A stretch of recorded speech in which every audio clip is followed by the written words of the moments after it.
आज प्यारे बाबा के 22 तारीख के महावाक्य हैं। बाबा बोले, मीठे बच्चे, तुम्हें अभी बाप द्वारा दिव्य दृष्टि मिली है। उस दिव्य दृष्टि से ही तुम आत्मा और परमात्मा को देख सकते हो। मीठे बच्चे, तुम्हें अभी बाप द्वारा दिव्य दृष्टि मिली है। उस दिव्य दृष्टि से ही तुम आत्मा और परमात्मा को देख सकते हो। प्रश्न है, ड्रामा के किस राज को समझने वाले कौन सी राय किसी को भी नहीं देंगे? बाबा बोले, जो समझते हैं कि ड्रामा में जो कुछ पास्ट हो गया वह फिर से एक्यूरेट रिपीट होगा, वह कभी किसी को भक्ति छोड़ने की राय नहीं देंगे। जब उनकी बुद्धि में ज्ञान अच्छी रीति बैठ जाएगा, समझेंगे हम आत्मा हैं, हमें बेहद के बाप से वर्षा लेना है। जब बेहद के बाप की पहचान हो जाएगी तो हद की बातें स्वतः खत्म हो जाएंगी। ओम शांति। अपनी आत्मा के स्वधर्म में बैठे हो। रूहानी बाप रूहानी बच्चों से पूछते हैं, क्योंकि यह तो बच्चे जानते हैं एक ही बेहद का बाप है जिसको रूह कहते हैं। सिर्फ उनको सुप्रीम कहा जाता है। सुप्रीम रूह या परम आत्मा कहते हैं। परमात्मा है ज़रूर, ऐसे नहीं कहेंगे कि परमात्मा है ही नहीं, है ना। दुनिया वाले तो कहते थे ना, नाम रूप से न्यारा है। तो इसका मतलब ये थोड़ी कि परमात्मा का अस्तित्व ही नहीं है। परमात्मा है, नाम भी है, रूप भी है। बाबा कहते हैं, बच्चे, परम आत्मा मना परमात्मा, यह भी समझाया गया है। मूंझना नहीं चाहिए, मना कंफ्यूज नहीं होना चाहिए, उलझना नहीं चाहिए, क्योंकि 5000 वर्ष पहले भी यह ज्ञान तुमने सुना था। आत्मा ही सुनती है। आत्मा बहुत छोटी सूक्ष्म है, इतना है जो इन आँखों से देखा नहीं जाता। ऐसा कोई मनुष्य नहीं होगा जिसने आत्मा को इन आँखों से देखा होगा। देखने में आती है परंतु दिव्य दृष्टि से। बाबा कहते हैं, आत्मा इन आँखों से नहीं देखी जा सकती, दिव्य दृष्टि से देखने में आती है। सो भी ड्रामा प्लान अनुसार। अच्छा, समझो कोई को आत्मा का साक्षात्कार होता है, जैसे और चीज़ देखने में आती है। भक्ति मार्ग में भी कुछ साक्षात्कार होता है, तो इन आँखों से ही वह दिव्य दृष्टि मिलती है जिससे चैतन्य में देखते हैं। आत्मा को ज्ञान चक्षु मिलते हैं जिससे देख सकते हैं, परंतु ध्यान में ना। बाबा ने कहा, आत्मा को दिव्य चक्षु मिलते हैं जिससे देख सकते हैं, परंतु ध्यान में, है ना। ऐसे चैतन्य में प्रत्यक्ष रूप में नहीं देखते। तो साक्षात्कार की अवस्था होती है, वो भी जैसे एक झलक सी दिखी और गायब हो गया ना। तो बाबा कहते, बच्चे, वह दिव्य दृष्टि मिलती है जिससे चैतन्य में देखते हैं। आत्मा को ज्ञान चक्षु मिलते हैं जिससे देख सकते हैं, परंतु ध्यान में भक्ति मार्ग में बहुत भक्ति करते हैं तब साक्षात्कार होता है ना। जब कहते हैं बस अब हम अपनी गर्दन काट देंगे भगवान, अगर आप हमें दर्शन नहीं दोगे तो हम अपनी बलि चढ़ा देंगे, तब फिर दर्शन होते हैं। जैसे मीरा को साक्षात्कार हुआ, डांस करती थी, बैकुंठ तो था नहीं, 500-600 वर्ष हुआ होगा। उस समय बैकुंठ था थोड़ी ही, जो पास्ट हो गया वह दिव्य दृष्टि से देखा जाता है। जब बहुत भक्ति करते करते एकदम भक्ति में हो जाते, तब दीदार होता, परंतु उनसे मुक्ति नहीं मिलती। मुक्ति, जीवन मुक्ति का रास्ता भक्ति से बिल्कुल न्यारा है। भारत में कितने ढेर मंदिर हैं। शिव का लिंग रखते, बड़ा लिंग भी रखते, छोटा भी। अब यह तो बच्चे जानते हैं, जैसी आत्मा वैसा परमपिता परमात्मा। आत्मा ज्योति बिंदु, परमात्मा भी ज्योति बिंदु। बाबा कहते हैं साइज सबका एक है, आत्माओं का साइज सबका एक है। देखो परम धाम में सब एक समान आत्माएं हैं, बस लाइट में फर्क है ना। शिव बाबा की लाइट सबसे ज्यादा है। बाबा कहते हैं बच्चे साइज में सब एक जैसी हैं आत्मा सारी। बाबा ने कहा जैसे बाप वैसे बच्चे, आत्माएं सब भाई भाई हैं। आत्माएं इस शरीर में आती हैं पाठ बजाने, यह सब समझने की बातें हैं। यह कोई भक्ति मार्ग की दंत कथाएं नहीं है। ज्ञान मार्ग की बातें सिर्फ एक बाप ही समझाते हैं। पहले पहले समझाने वाला बेहद का बाप निराकार ही है। उनके लिए पूरी रीति कोई भी समझ नहीं सकते। कहते हैं वह तो सर्वव्यापी है।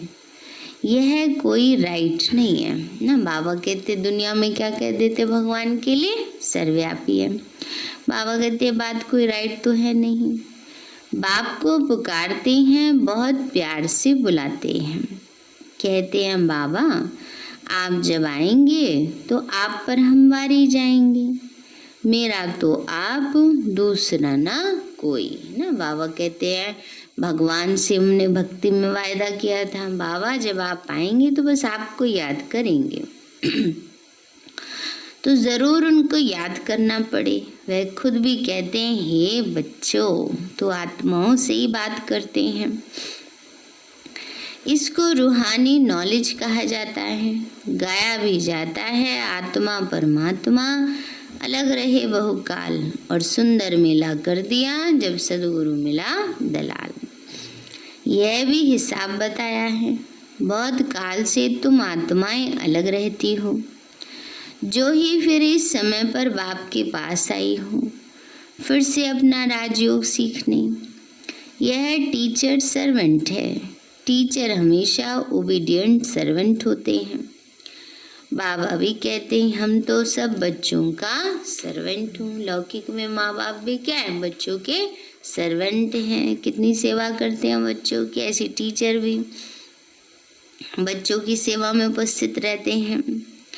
तो तुम कितना हुज्जत से बुलाते हो। हुज्जत माना अधिकार से। बाबा को अधिकार से बोलते हैं ना कि पतित पावन आकर हमको पावन बनाओ।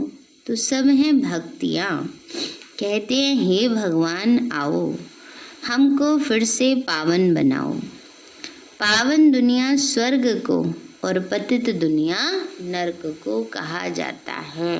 कहते पावन दुनिया स्वर्ग है और पतित दुनिया नरक। यह सब समझने की बातें हैं। यह कॉलेज अथवा गॉड फादरली वर्ल्ड यूनिवर्सिटी है।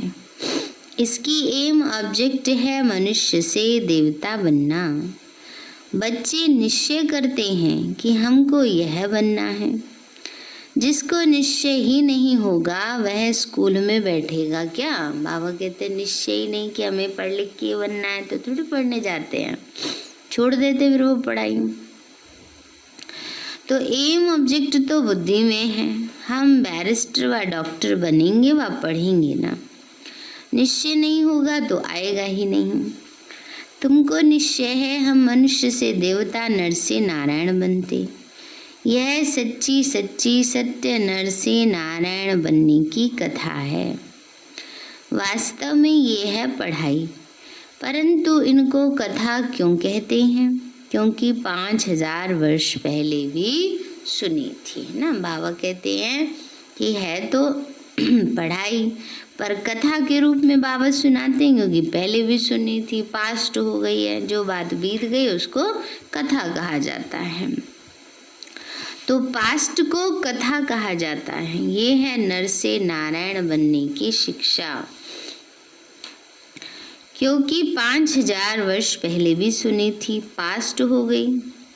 बाबा कहते हैं बच्चे दिल से समझते हैं, नई दुनिया में देवताएं और पुरानी दुनिया में मनुष्य रहते हैं। देवताओं में जो गुण है वह मनुष्यों में नहीं है, इसलिए उनको देवता कहा जाता है। मनुष्य देवताओं के आगे नमन करते हैं। आप सर्वगुण संपन्न हो, 16 कला संपूर्ण, और अपने लिए क्या कहते हैं? मैं मूर्ख खलका में पाप हरो देवा। और अपने लिए कहते हैं हम नीच पापी हैं। मनुष्य ही कहते हैं, देवताओं को तो नहीं कहेंगे। देवताएं थे सतयुग में, कलयुग में तो हो न सके। कलयुग में देवी देवता कहाँ से आए? और हम चाहते यही हैं कि हमें तो देवी देवता बनने में टाइम लग रहा है, पर और सब बन जाए। इच्छा दूसरों से ही रखते हैं। अच्छा ये ऐसे क्यों करते हैं, ऐसे क्यों नहीं करते हैं? बाबा कहते हैं बच्चे दूसरे तो भी पुरुषार्थ करें, जैसे आप पुरुषार्थ कर रहे हैं ऐसे सब पुरुषार्थ कर रहे हैं। फिर हम बच्चों को तो ज्ञान है कि हमें देवता बनना है। जिनको ज्ञान ही नहीं है, जिनको पता ही नहीं है कि उनको देवता बनना है, तो वो थोड़े ऐसे कर्म करेंगे। इसलिए बाबा कहते हैं बच्चे पुरुषार्थ हमें स्वयं के लिए करना है। पढ़ाई तो हम पढ़ रहे हैं। तो बाबा कहते हैं बच्चे कि अभी हम बच्चे देवताएं थे सतयुग में, कलयुग में तो हो न सके। परंतु आजकल तो सबको श्री श्री कह देते हैं। श्री माना श्रेष्ठ, सर्वश्रेष्ठ तो भगवान ही बना सकते हैं। श्रेष्ठ देवता सतयुग में थी, इस समय कोई मनुष्य श्रेष्ठ है नहीं। तुम बच्चे अभी बेहद का संन्यास करते हो। तुम जानते हो यह पुरानी दुनिया खत्म होने वाली है, इसलिए इन सबसे वैराग्य। वह तो है हठ योगी सन्यासी, घर बार छोड़ निकले, फिर आकर महलों में बैठे हैं। नहीं तो कुटिया पर कोई खर्चा थोड़े ही लगता है, कुछ भी नहीं। एकांत के लिए कुटिया में बैठना होता है, न कि महलों में। बाबा की भी कुटिया बनी हुई है, कुटिया में सब सुख है। बाबा कहते हैं बाबा की कुटिया बनी हुई है ना। मधुबन में जाते हैं, बाबा की कुटिया देखिए ना सबने। बाबा कहते हैं इस कुटिया में ही सब सुख है। आजकल वाली कुटिया पहले नहीं थी ऐसी, पहले तो बिल्कुल वो थी एकदम जर्जर। फिर भी बाबा कहते हैं इस कुटिया में सारे सुख हैं। आत्मा भरपूर है ना, तो हर जगह सुख का अनुभव करती है। और आत्मा अगर असंतुष्ट है तो वो सब सुख होते हुए भी सुख का अनुभव नहीं कर पाती है। बाबा कहते बच्चे कुटिया में ही सारे सुख हैं। अभी तुम बच्चों को पुरुषार्थ कर मनुष्य से देवता बनना है। तुम जानते हो ड्रामा में जो कुछ पास्ट हो गया वो फिर से एक्यूरेट रिपीट होगा। इसीलिए किसी को भी ऐसी राय नहीं देनी है कि भक्ति छोड़ो। जब ज्ञान बुद्धि में आ जाएगा तो समझेंगे कि हम आत्मा हैं। हमको तो अब बेहद के बाप से वर्षा लेना है। बेहद के बाप की जब पहचान होती है तो फिर हद की बातें खत्म हो जाती हैं। बाबा कहते हैं गृहस्थ व्यवहार में रहते सिर्फ बुद्धि का योग बाप से लगाना है। शरीर निर्वाह के लिए कर्म भी करना है। जैसे भक्ति में भी कोई बहुत नौंधा भक्ति करते, नियम से रोज जाकर दर्शन करते। देहधारियों के पास जाना वह सब है जिस्मानी यात्रा। भक्ति मार्ग में कितने धक्के खाने पड़ते हैं। यहाँ तो कुछ भी धक्का नहीं खाना है ना। बाबा कहते हैं भक्ति में तो देखो कहाँ कितने दूर जाते हैं इतनी ठंडी में। बाबा कहते हैं यहाँ तो कोई धक्का खाने वाली बात ही नहीं है। आती हैं तो समझाने के लिए बिठाया जाता है, बाकी याद के लिए कोई एक जगह नहीं बैठ जाना। भक्ति मार्ग में कोई कृष्ण का भक्त होता है तो ऐसे नहीं चलते फिरते कृष्ण को याद नहीं कर सकते।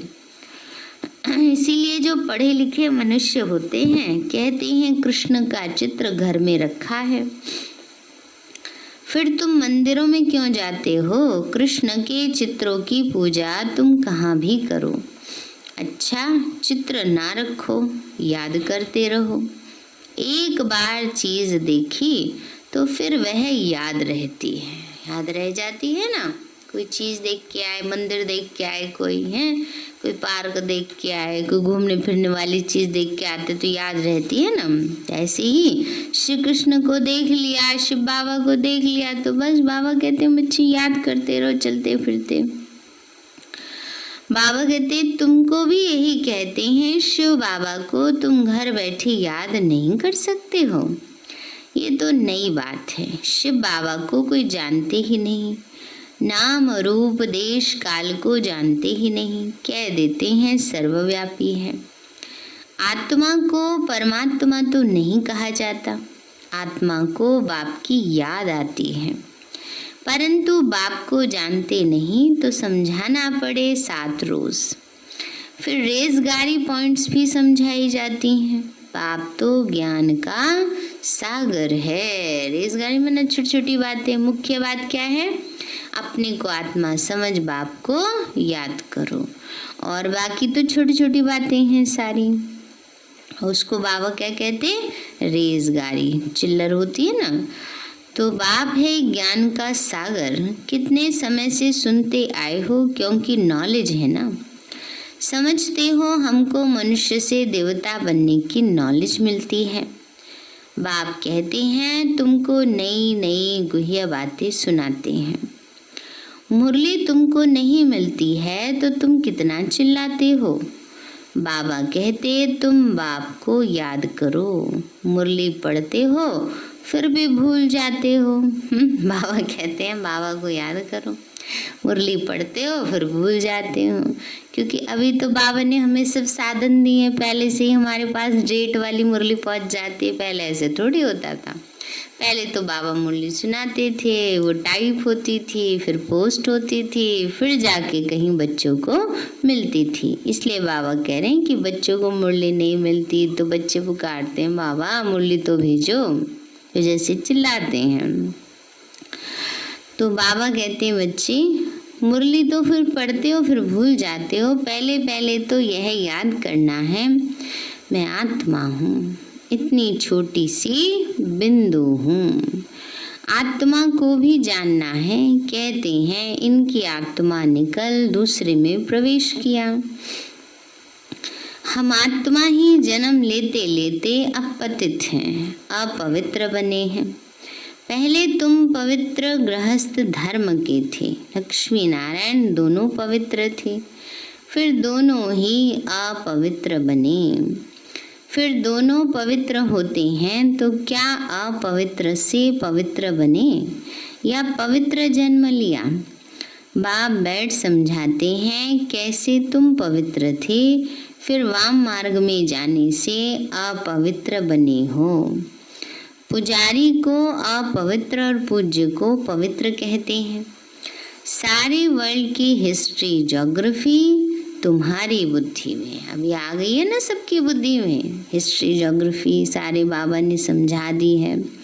तो उसका चिंतन करना है, उसका चिंतन करेंगे तो बुद्धि स्वच्छ बनेगी। बाबा कहते हैं बच्चे अभी तुम्हारी बुद्धि में सारी हिस्ट्री ज्योग्राफी है। कौन कौन राज्य करते थे, कैसे उन्हों को राज्य मिला, यह तुम बच्चे जानते हो और कोई नहीं जो जानता हो। तुम्हारे पास भी आगे यह नॉलेज रचयिता और रचना के आदि मध्य अंत की नहीं थी। गोया नास्तिक थे, नहीं जानते थे। नास्तिक बनने से कितना दुखी बन जाते हैं। अब तुम यहाँ आए हो यह देवता बनने, वहाँ कितने सुख होंगे। बाबा कहते सत्युग में याद करो कितने सुख होंगे। दैवी गुण भी यहाँ धारण करने हैं। प्रजापिता ब्रह्मा की औलाद भाई बहन ठहरे ना, तो क्रिमिनल दृष्टि जानी ही नहीं चाहिए, इसमें ही मेहनत है। आंखें बड़ी क्रिमिनल हैं, सब अंगों से क्रिमिनल हैं आंखें। आधा कल्प क्रिमिनल, आधा कल्प सिविल रहती हैं। सतयुग में क्रिमिनल नहीं रहती, आंखें क्रिमिनल हैं तो असुर कहलाते हैं। बाप खुद कहते हैं, मैं पतित दुनिया में आता हूँ। जो पतित बने हैं उनको ही पावन बनना है। मनुष्य तो कहते हैं यह अपने को भगवान कहलाते हैं। ब्रह्मा बाबा थोड़े अपने को भगवान कहलाते, नहीं। बाबा कहते हैं बच्चे, दुनिया वाले तो ये कहते हैं, झाड़ में देखो एकदम तमो प्रधान दुनिया के अंत में खड़ा है, वही फिर तपस्या कर रहे हैं। सतयुग से लक्ष्मी नारायण की डायनेस्टी चलती है। संवत भी इन लक्ष्मी नारायण से गिना जाएगा। इसलिए बाबा कहते, लक्ष्मी नारायण का राज्य दिखाते हो तो लिखो कि इससे 1250 वर्ष के बाद त्रेता है।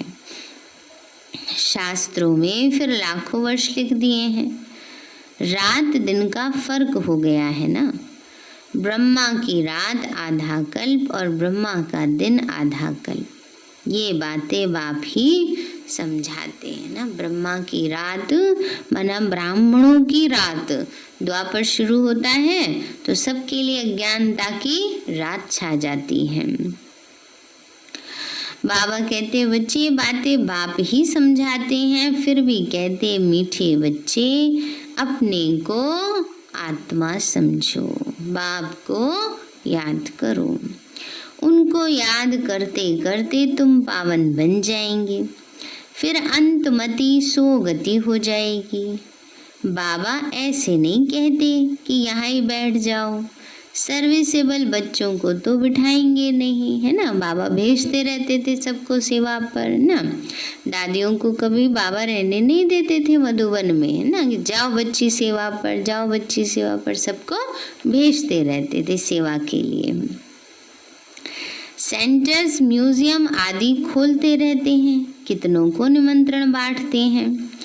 आकर गॉडली बर्थ राइट विश्व की बादशाही लो। तुम बाप के बच्चे हो, बाप है स्वर्ग का रचयिता, तो तुमको भी स्वर्ग का वर्षा होना चाहिए। बाबा कहते हैं मैं एक ही बार स्वर्ग की स्थापना करने आता हूँ। एक ही दुनिया है जिसका चक्कर फिरता रहता है। मनुष्यों की तो अनेक मतें हैं, अनेक बातें हैं।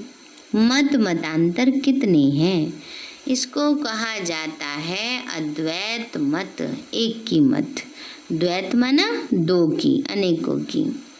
झाड़ कितना बड़ा है, कितनी टाल टालियां निकलती हैं, कितने धर्म फैल रहे हैं ना। अभी तो देखो कितने प्रकार के धर्म हो गए, एक धर्म में से भी कई शाखाएं निकल आई हैं। जैसे मुस्लिम भी एक तरह के नहीं होते, कई तरह के होते हैं। क्रिश्चियन भी कई तरह के होते हैं। हिंदुओं में तो बहुत ही प्रकार निकल आए हैं। तो बाबा कहते कितनी टाल टालियां निकल गई हैं। पहले तो एक मत एक राज्य था, सारे विश्व पर इनका राज्य था। यह भी अभी तुमको मालूम पड़ा है। हम ही सारे विश्व के मालिक थे। अब फिर 84 जन्म भोग कंगाल बने। अभी तुम काल पर जीत पाते हो।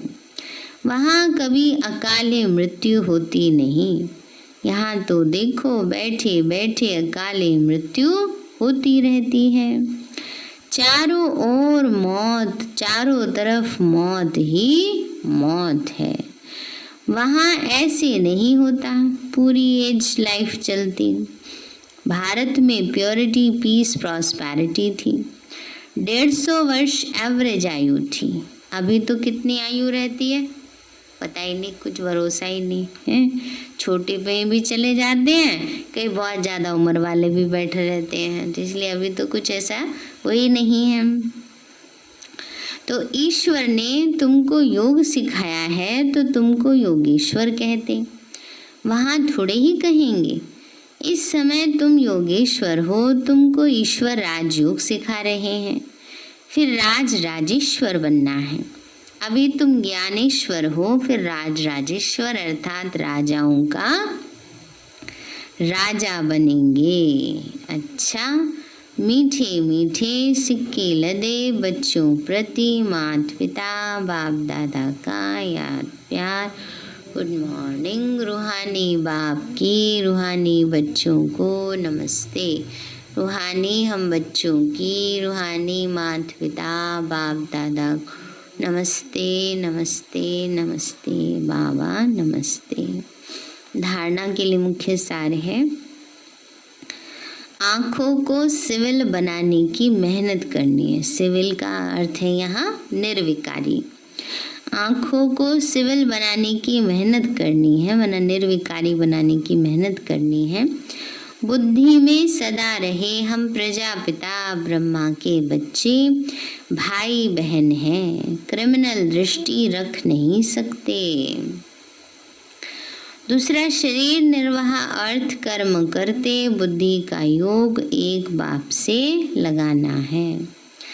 हद की सब बातें छोड़ बेहद के बाप को याद करना है। बेहद का सन्यासी बनना है। बाबा कहते हैं हद का सन्यासी नहीं, बेहद का सन्यासी बनना है। वरदान दिया बाबा ने। सदा अतीन्द्रिय सुख के झूले में झूलने वाले, संगम युग की सर्वलौकिक प्राप्तियों से संपन्न भव। सदा अतीन्द्रिय सुख के झूले में झूलने वाले, संगम युग की सर्वलौकिक प्राप्तियों से संपन्न भव। बाबा बोले, जो बच्चे अलौकिक प्राप्तियों से सदा संपन्न हैं, वो अतीन्द्रिय सुख के झूले में झूलते रहते हैं। जैसे लाडले बच्चे होते हैं, उनको झूले में झुलाते हैं, ऐसे सर्व प्राप्ति संपन्न ब्राह्मणों का झूला अतीन्द्रिय सुख का झूला है। इसी झूले में सदा झूलते रहो। कभी भी देहाभिमान में नहीं आना है। जो झूले से उतरकर धरती पर पांव रखते वो मैले हो जाते हैं ना। बाबा की याद के झूले में सदा झूलते रहना है। और धरती में ना देहाभिमान की मिट्टी में मैले हो जाते हैं। ऊंचे ते ऊंचे बाप के स्वच्छ बच्चे सदा अतीन्द्रिय सुख के झूले में झूलते, मिट्टी में पांव नहीं रख सकते। स्लोगन है, मैं त्यागी हूँ, इस अभिमान का त्याग ही सच्चा त्याग है। मैं त्यागी हूँ, इस अभिमान का भी त्याग। ये भी ना हमने ये त्याग किया, हमने ये त्याग किया, हमने ये त्याग किया। कईयों को बड़े संकल्प चलते रहते हैं, हमने तो बाहर का खाना पीना छोड़ दिया, ये चीज छोड़ दी है। बाबा कहते हैं ये कोई त्याग का भी क्या करो, त्याग कर दो। संकल्प में बार बार ना आए हमने ये त्याग किया। तो मैं त्यागी हूँ, इस अभिमान का त्याग ही सच्चा त्याग है। सारे हैं मीठे बच्चे, तुम्हें अभी बाप द्वारा दिव्य दृष्टि मिली है। उस दिव्य दृष्टि से ही तुम आत्मा और परमात्मा को देख सकते हो। प्रश्न है, ड्रामा के किस राज को समझने वाले कौन सी राय किसी को नहीं देंगे? बाबा बोले, जो समझते हैं ड्रामा में जो कुछ पास्ट हो गया वो फिर से रिपीट होगा, वह कभी किसी को भक्ति छोड़ने की राय नहीं देंगे। जब उनकी बुद्धि में ज्ञान अच्छी रीति बैठ जाएगा, समझेंगे कि हम आत्मा हैं, हमें बेहद के बाप से वर्षा लेना है। जब बेहद के बाप की पहचान हो जाएगी तो हद की बातें स्वतः ही खत्म हो जाएंगी। अच्छा, ओम शांति। मीठे बाबा, आपने हमें सब कुछ दिया, आपका पदम गुणाबार शुक्रिया। प्यारे बाबा, आप हमें ज्ञान गुण शक्तियों वरदानों और सद्बुद्धि से भरपूर करते हो। आपका बार बार शुक्रिया।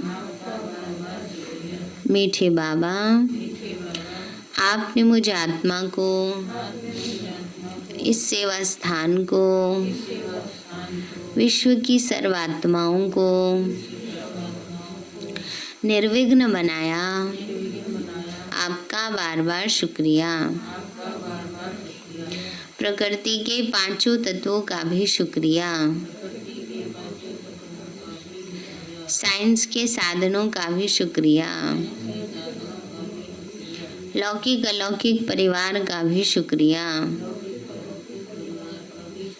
हे तन तुम्हारा भी शुक्रिया, विश्व की सर्वात्माओं का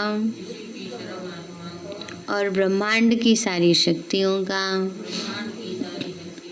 सब प्रकार का सहयोग देने के लिए शुक्रिया। मीठे बाबा, मुझ आत्मा ने जाने अनजाने में जिन भी आत्माओं को मनसा वाचा कर्मणा दुख दिया है, मैं उन सभी से क्षमा चाहती हूँ। मुझे क्षमादान दिलाओ। और जिन आत्माओं ने मुझे दुख दिया है, विघ्न रूप बने हैं, मैं उन सभी को दिल से क्षमा करती हूँ। सबका कल्याण हो, सबको सुख शांति सद्बुद्धि मिले और बाबा के सेंटर की सेवाएं खूब बढ़ती जाएं। शिव बाबा से सारी शक्तियाँ मुझ आत्मा में समा रही हैं, पूरे शरीर में फैल रही हैं, पूरे घर में फैल रही हैं, पूरे देश पूरी दुनिया में फैल रही हैं। सब प्रकार के वायरस नष्ट होते जा रहे हैं। मैं आत्मा परम धाम में चमकती हुई मणि हूँ। सतयुग में पावन देवताई शरीर में हूँ। मैं अष्टभुजाधारी देवी दुर्गा हूँ। विघ्न विनाशक गणेश हूँ। मैं बाबा की छत्र छाया में पलने वाली सर्वश्रेष्ठ ब्राह्मण आत्मा हूँ। मैं फरिश्ता हूँ। ओम शांति।